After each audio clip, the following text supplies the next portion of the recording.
Imagine opening your phone every morning and seeing headlines like tensions escalate between Iran and Israel, oil prices skyrocket as conflict spreads, civilians flee war zones.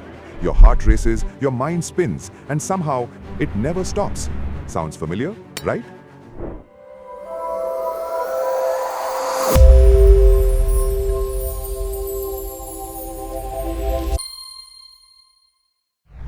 Hi everyone, welcome back to the channel. Today we are diving deep into something that's affecting millions of people silently, news anxiety, and why constant exposure to war headlines, especially from the Middle East, is reshaping not just economies, but our mental health. So, here's the deal.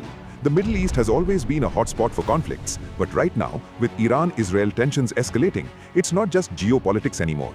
The ripple effects are everywhere. Oil markets, food prices, regional economies, and yes, even our minds. In today's video, we'll explore why war news creates psychological fatigue, how doom-scrolling and social media overload worsen stress, the economic impacts of conflicts in the Middle East with real examples from Iran, Israel, and neighboring countries, ways to protect your mental health while staying informed. So, stay till the end, because I'll also share some practical strategies to stop the endless anxiety loop. Let's start with the first problem: constant exposure to war news.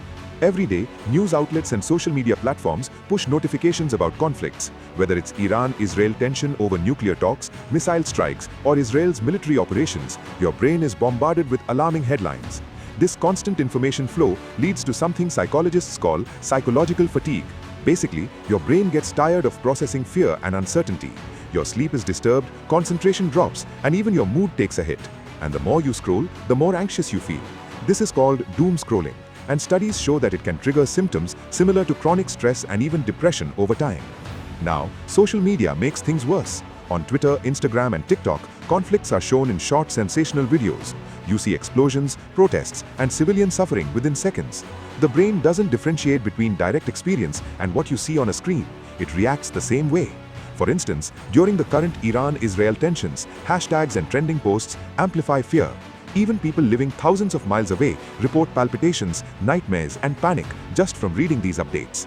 The problem is not awareness, it's the overload.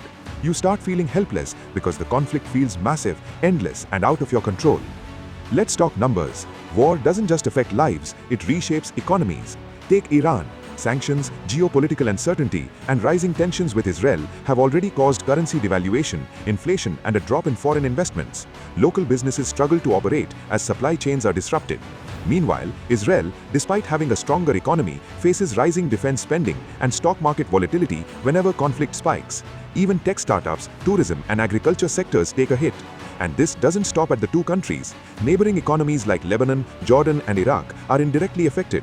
Rising oil and gas prices lead to inflation in food, transport, and essentials. This chain reaction is a textbook example of how conflict can reshape regional economies. So, every headline you read about missiles or protests isn't just scary, it has a real economic cost that trickles down to ordinary people. Now, combine these economic worries with constant news exposure, and you have a recipe for news anxiety. Psychologists say that when people are bombarded with negative headlines daily, they develop chronic stress, hypervigilance, and even compassion fatigue, where you feel too overwhelmed to care about any news at all. A study during the Gaza conflicts showed that adults exposed to repeated news clips had higher cortisol levels, which is the hormone linked to stress. So yes, the media can literally make your body tense without you leaving your couch.